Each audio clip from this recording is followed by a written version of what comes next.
So imposters play to earn game like what's the real game? The Web 2 game that's like? So the first version of Impostors is very similar in game genre to Among Us, right? Where you have social deduction. Now the actual gameplay experience is wildly different. So anyone who's played Among Us will see, and we constantly hear that this is a 10x, 100x better than Among Us, and that's because it's built in Unreal Engine. It's beautiful. It's immersive. You have all kinds of nice 3D art. You have true NFT ownership, and the actual gameplay has a series of amazing mini games instead of like in Among Us you have these little tasks where it's like connect the wires or whatever. In Imposters you have these immersive mini games like Dance Dance Revolution type mini games, all kinds of fun little what would be kind of like casual games on the iPhone that will allow you to have this really unique and rich experience as you're playing through the actual gameplay experience. We also have some really fun features that we believe social deduction as a genre has been needing. We have proximity chat, in-game voice chat. We have competitive modes, and we have all the things that we believe are going to add to the experience. But where Imposters goes from just being a sort of core game to actually being a platform, which I believe all like strong Web3 products need to see themselves as platforms, is by providing tools for content creators. I'm sure you experienced this, but during the bull run, I got contacted by a ton of major celebrities, a ton of major content creators, YouTubers, Twitch stars, and I've been kind of like a personal consult to them on how to get into crypto for years now. And I've also learned from them what they did and didn't enjoy about the Among Us era. And what most of them told me was that the Among Us game was the most fun that they've had making content for their audiences ever, but they simply ran out of road and that they just ran out of situations to put themselves in, but they enjoyed it so much and the audience loves that type of content. So when you look at the growth of social deduction games or social gaming, it's fundamentally a content creation toolkit that makes life easier, and it's a painkiller and a toolkit for content creators in the gaming space.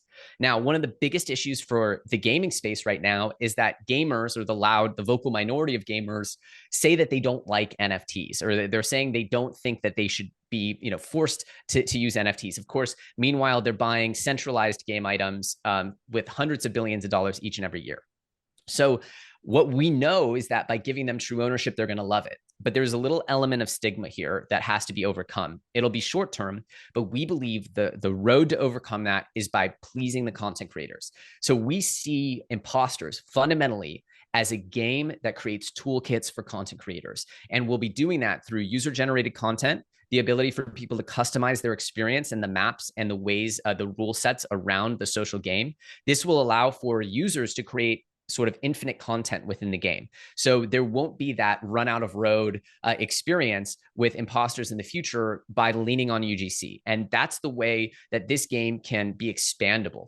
And fundamentally, what we want to do is see, when we think about 2030 and how people are behaving and interacting with video games, it's very clear to us that people will be coming increasingly looking for social experiences in those games. We see that trend rising dramatically. There's already 600 million plus social gamers. And we believe that this is a genre that doesn't have a lot of AAA studios. It doesn't have a lot of stiff competition, that the games that have gotten popular are indie games. And that's a perfect area for disruption. And fundamentally, we believe that by serving these content creators and by creating content creators within our community, of which there are already content creators that have gained huge, like not as big as you or me, but relatively big followings in Web3 by playing Imposters, by making videos about their gameplays. The community is rock solid. And so I would encourage you all, if you're looking for an NFT community that's based on fun, that's based on real immersive experiences with the live product out there, our next gameplay event is on January 13th. I'd encourage you all to check out Impostors at Play Impostors on Twitter.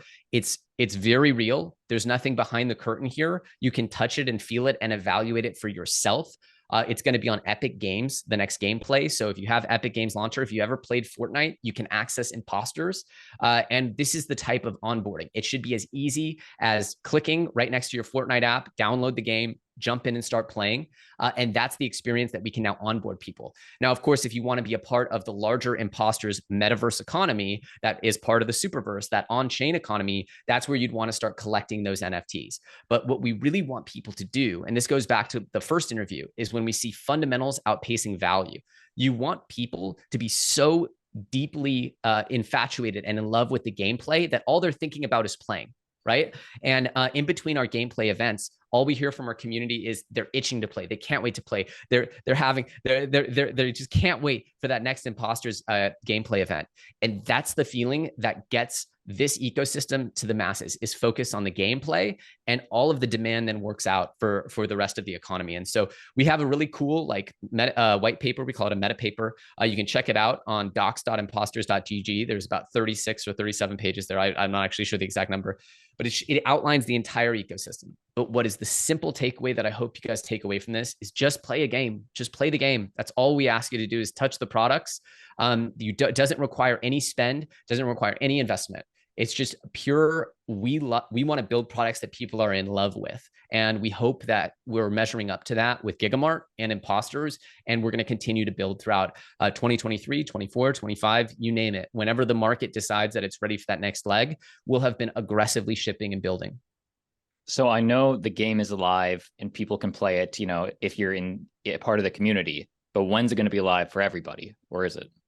Yeah, so the first step is we have private beta for the community. The second step is open beta, where we'll have an open beta where the servers are live 24/7. Anyone can constantly give feedback and constantly create content for their communities. And then the third stage is worldwide launch, where there will be like marketing to the Twitch crowd, right? That's where we look at, okay, let's go now get content creators to start promoting this to their audience. But right now, just like GigaMart, what we want to hear from our audience is, how can we refine this experience, get it even better and better and better. And so all we're doing right now is aggressively building. And so the next step is open beta, which we will announce shortly. We don't have a date set on open beta yet, but it's not going to be in the wildly distant future. And so right now we're in closed beta, then we go to open beta, then we go to worldwide release. And each phase is going to come, like, for example, each gameplay event has dramatic improvements and upgrades to the actual gameplay experience. So that's what people can look forward to, is if you join it today and you start following the project today, you'll start seeing the progress and the pace. And that's what we love, is that, and that's why our community is so diehard, is that they've seen this growth and iteration, and they've seen how aggressively the project has been shipping. And so again, the two prongs of the ecosystem: bring in users and to keep them here. And fundamentally, we believe the marketplace layer is the sort of most dominant product layer within Web3, and especially with social components. And then the other layer is, the onboarding layer is definitely for us the game. And as you know, this isn't a new thought process that I had since 2021. I actually showed the Altcoin Daily twins a game prototype that I've been working on in 2019, I believe is when we met. And we had already developed a full game at that point. It's not this game. We actually ended up trashing that game and building a new game because we believed that we had a better path with this new game. And I think that we're on the right track. This is a path that I'm excited to walk down, not just for the next coming weeks and months, but for years. We have a roadmap that goes out a very long time.